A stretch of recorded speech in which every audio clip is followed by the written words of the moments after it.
This story was written by Saturdead.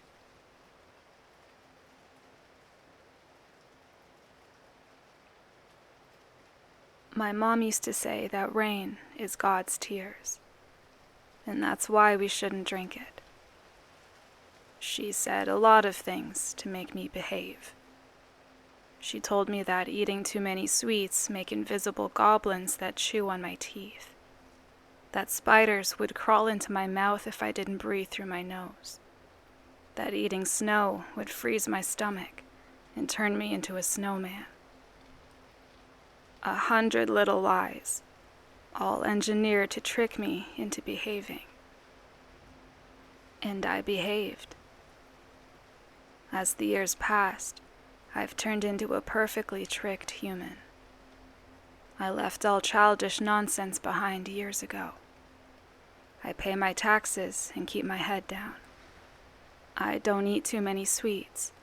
I breathe through my nose, and I don't eat snow. And, of course, I don't drink from the rain. Last August, I was at a supermarket on the outskirts of town. Just another lazy Saturday morning, with a sky full of gray clouds and a persistent wind. I'd bought some groceries and was heading for the door when I noticed it started raining. I hadn't brought an umbrella, so I pulled my leather jacket close and rushed to my car, hoping the bread wouldn't get soggy. I threw the groceries into the passenger seat, leaned back, and noticed a woman standing in the middle of the parking lot. She was staring straight up, with her jaws wide open, her mouth filling up with rainwater, like a bird bath. Seeing her, I couldn't help but to think about what my mom used to tell me, to never drink the rainwater, that it was an ugly thing to do. My mom passed on years ago, but some words can stay forever. I sat there looking at her for a while. She had this black pixie haircut and a gray hoodie long enough to reach her knees. She was completely drenched, with lines of black mascara running from her eyes. It took me a while to notice she didn't have any shoes on. I got the feeling that she wasn't well. This wasn't something sane people did. Sane people don't drink rainwater like that. God's tears. It wasn't unusual that strange characters came by the supermarket. There was a prison nearby, and a lot of people stopped by to buy something on their way out. Mostly friends and family visiting, but every now and then there was an odd bird. I have no idea what kind of people they keep at that prison, but the company that runs it has quite the reputation around town. Hatchet is a strange company. I decided to say something and stepped out of my car. "Hey," I called out. "You're gonna get sick." She didn't flinch. It was as if she didn't even register my words as a language. Instead, she just kept staring into the sky. She had this sort of mindless determination about her, like she didn't know what else to do. She didn't even blink. Raindrops bounced off her unblinking eyes. I was about to get back in my car, but I felt bad for her. She was barely an adult, and she was clearly having some sort of breakdown. I jogged back inside the supermarket. There was an older man standing behind the counter, listening to the radio. I'd shopped there a few times, but never actually talked to him. He didn't even look at me when I came back inside. "Excuse me," I said. "I think the girl outside needs help." He leaned over a bit in his chair, squinting at the glass doors. She was still out there. "What for?" he asked. I don't know. She's just standing there. She has no shoes. The old man was clearly not happy about this. Not about her standing there in particular, but that I'd bothered him about it. "Let's go," he said. "People don't talk to each other no more?" I followed him outside as we approached the girl. The rain was picking up. "Hey," he called out to her. "You all right?" No response. He slowed his pace, giving me a concerned look. Now he saw what I saw. "You want us to call someone? You have a phone?" he asked. "You need help?" We all just stood there for a few seconds, until the old man sighed. He put his hand on her shoulder, rustling her gently. "I'm sorry, but you can't stay here," he said. "You have to move on." He shook her harder, making some of the water in her mouth spill over. I got a bad feeling. "Come on now." He grabbed her again, and she immediately lost her balance. She tipped over like a falling tree, her head smacking haplessly against the concrete. Water spilled out of her mouth, mixing with the blood from the fresh head wound. The old man's eyes went wild. He fell to his knees, repeating, "Oh my God," over and over. I backed away with my hand on my phone. I didn't register what was happening, and I went into a sort of paralysis. It took me a few seconds to notice she was still coughing up water. A lot of water. And some of it had turned black. I thought it might be blood, but it didn't look like it. It's too dark.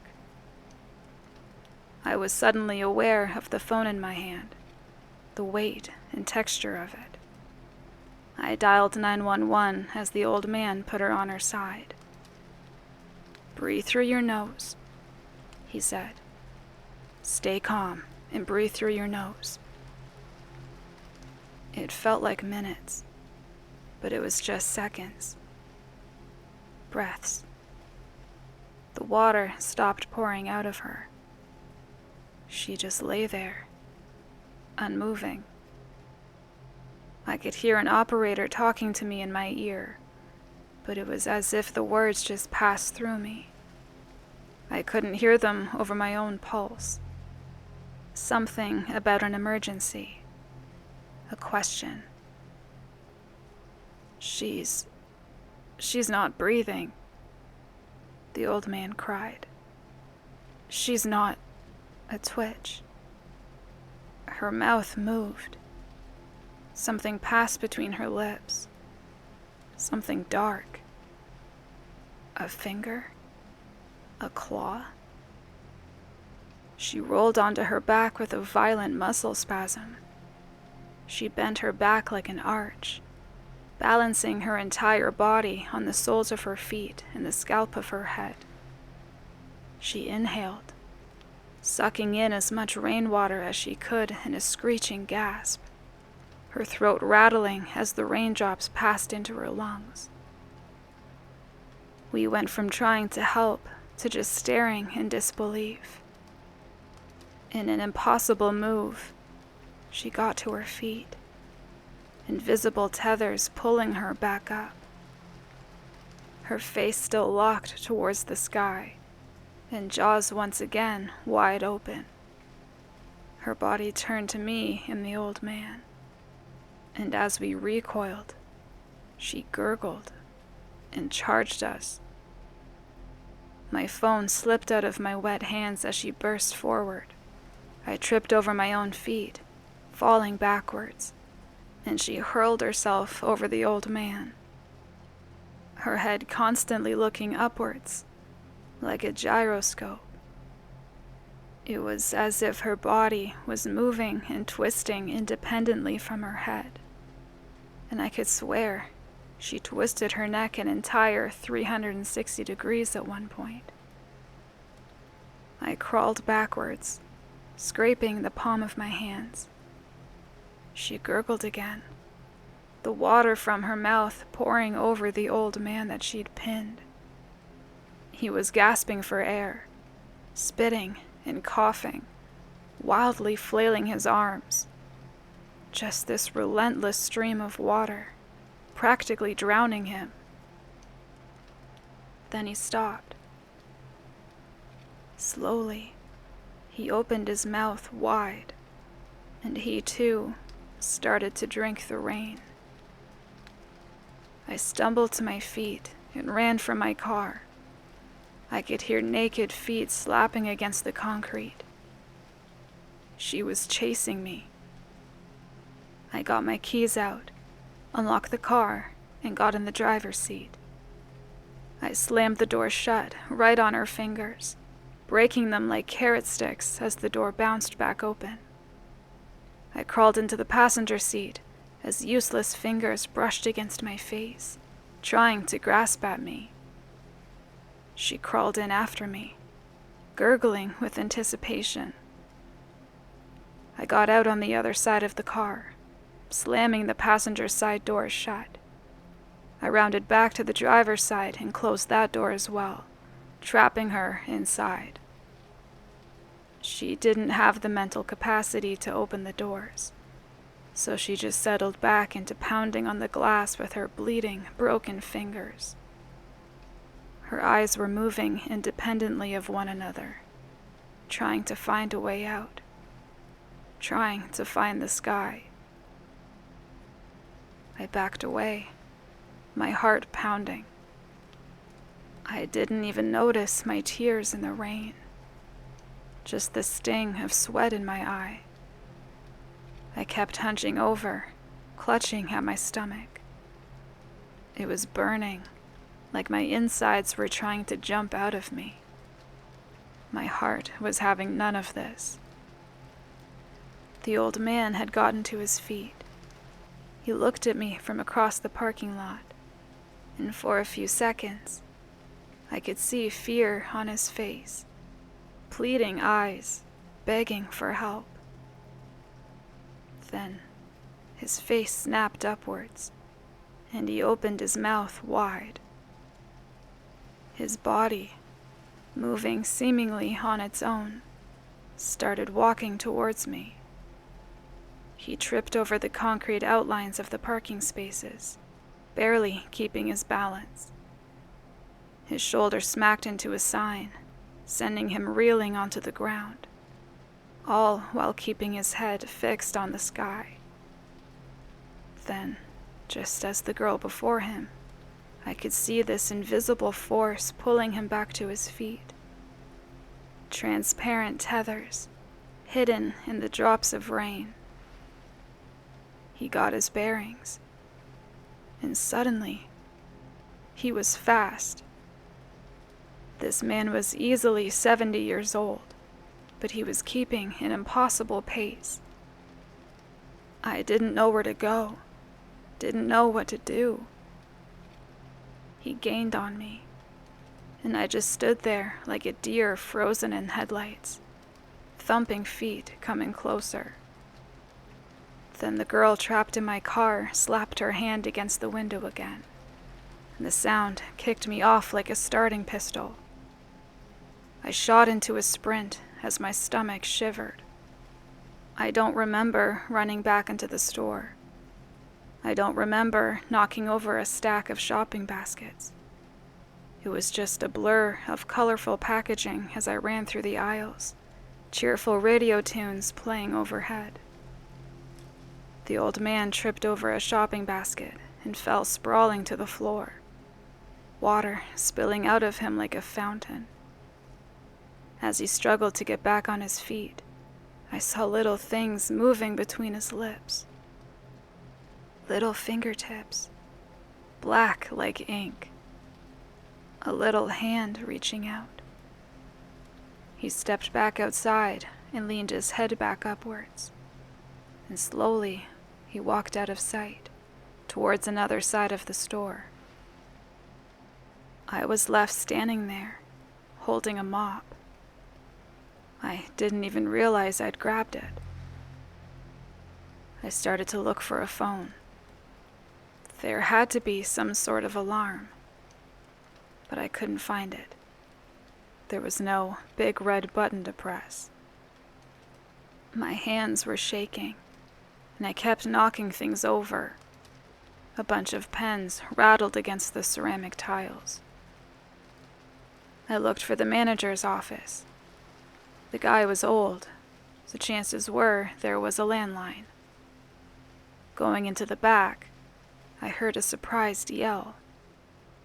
There was someone outside the back exit, but I couldn't be bothered.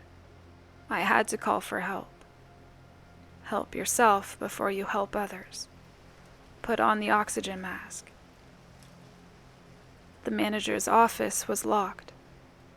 I tried just pulling the door open or banging at the glass slit, but nothing seemed to work. But finally, I pulled a fire extinguisher from the wall and just hammered relentlessly until the thing shattered. I put my hand through, clicked the lock, and stepped inside. The place was a mess, but it had a landline buried under piles of unsorted documents. There was a computer, but the thing was already old 10 years ago. I dialed 911 as I closed and locked the door behind me. I only have a vague recollection of speaking to the operator. I told her about people turning violent, but in trying to explain it, I realized I sounded completely mad. I tried to calm myself down and explain it in a way that made it seem like the owner had snapped. They asked me if I was safe, if he was armed, if someone was injured. 1,000 things, it seemed like. I kept hearing little noises in the back of the store, and I completely lost my train of thought. "Sir? Sir, are you there?" I heard the voice on the phone, but it was distant. Every bone in my body was listening to what was happening outside. Someone was getting in through the back door. It was clunky, but I could hear the handle rattling. "Sir?" I slowly put the phone away. Not hanging up, just putting it away. I had to concentrate. There was an old toolbox in the corner of the room, so I grabbed a large wrench to defend myself. I needed solid metal in my hands. It brought me a kind of courage I didn't know I had. When the old man stepped up to the manager's office, I was ready. I slammed the door open, knocking him back. Even now, his head was tilted upwards. I whacked him over the head with the wrench, sluggishly connecting with his throat. He stumbled sidewards, and I hit him again. He tripped, fell over, and snapped his neck against the wall. It was over in a second. He stopped moving as black water oozed out of him.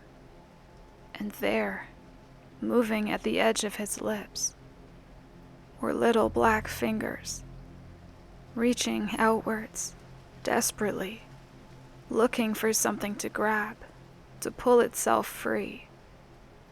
His jaw moved up and down, like he was chewing an invisible meal.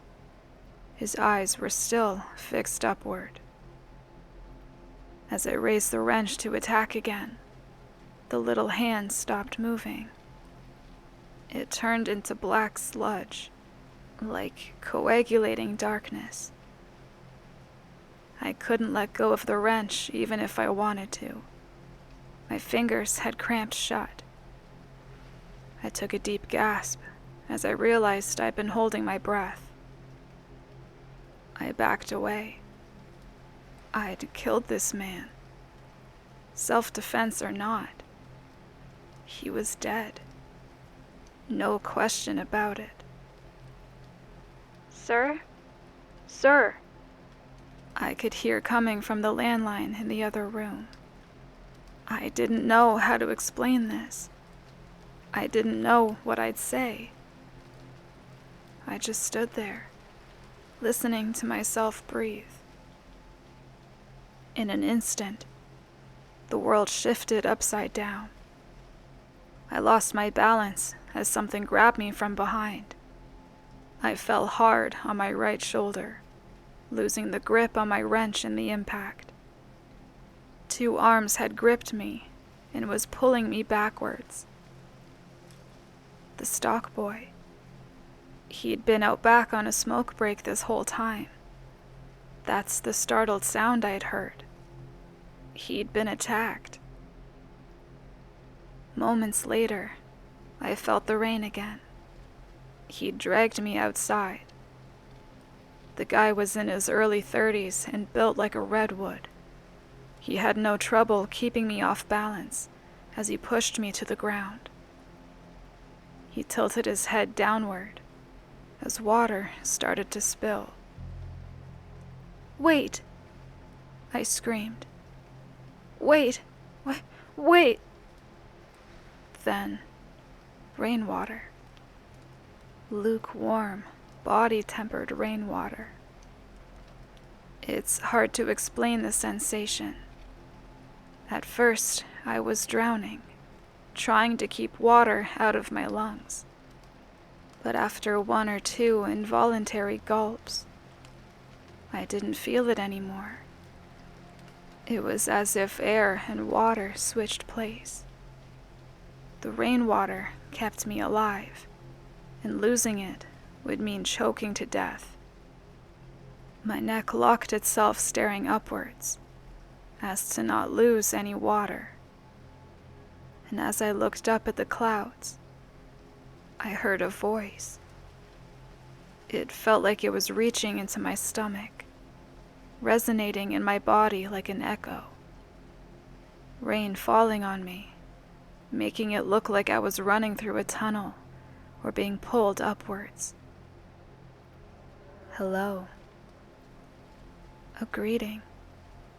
A dark presence went swimming through my thoughts, little tendrils seeping into my memories, touching all my secrets. I could feel my body moving on its own, and all I could do was look up. I tried to scream for help, but all I did was gurgle. And it hurt something awful, burning like razor wire being pulled out of me the more I resisted. There was something up there, something in the clouds that needed me, the way a body needs a pair of hands. I lived in that world. I don't know for how long. Having a conversation with something inside myself, trying to feel something. But my body was numb and distant, frozen solid and being pulled by an impossible force. And at some point, the rain stopped. I was staring up into the sky, coughing up water as my body slowly remembered how to breathe. I was lying on my back, looking up at the clouds. They were parting. I turned to my side, feeling something wriggle in my throat. I gulped down hard, feeling an obstruction slide down. Then the water started coming out of me. Rainwater, black water, and blood. I had an idea where I was, but it took me some time to orient myself. It was a grassy field just a bit out of town. Underbrush, some scattered trees, and a few dried-up, discolored sunflowers. I was just off the freeway, about a 15-minute walk from the store. I'd seen this field on my way home from work, I realized. Not too far from Frog Lake. I eventually made my way back to the supermarket. 4 patrol vehicles and an ambulance had arrived, sirens wailing. I saw the young woman with the black hair being lifted into an ambulance, her hand broken and bleeding. She had a tight bandage wrapped around her head. They were also moving a body out of the store, and 3 officers were talking to themselves and taking pictures by the entrance. Coughing up the last drops of black water, I tried my best to scream for help. All that came out was a gurgle that slowly turned into a scream. That part was all me.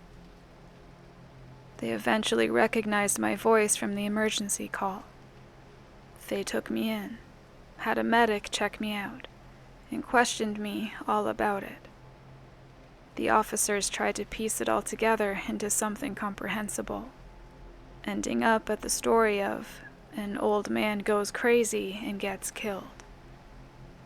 I wanted to tell them more, but I just couldn't find the words to make it sensible. There was some surveillance footage, but it didn't cover much of the parking lot. All they saw was me being chased into the store by a sick-looking man. Before I was sent home and asked not to leave the state, I got the chance to ask my own questions. I asked them about the young woman in my car and what happened to her. Apparently, she'd been picked up by her guardians almost immediately. They had all paperwork in order, as well as a pair of very expensive lawyers.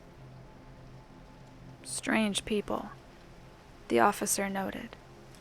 Didn't seem very parental. Since then, I've been getting shivers whenever it rains. I get this sense that I should go outside to see if there's anything up there. Something that still needs me. Something calling to me. But I'm fine, according to the doctors. Still, I don't trust myself to stay inside. I lock myself in the bathroom with my headphones on, waiting for it all to pass. I've read about others seeing her. A young woman who comes out when it rains, to drink from the sky. I have to know more about her. I need to know what happened to me. So if you've seen her, please let me know when and where. And if you meet her, just walk the other way.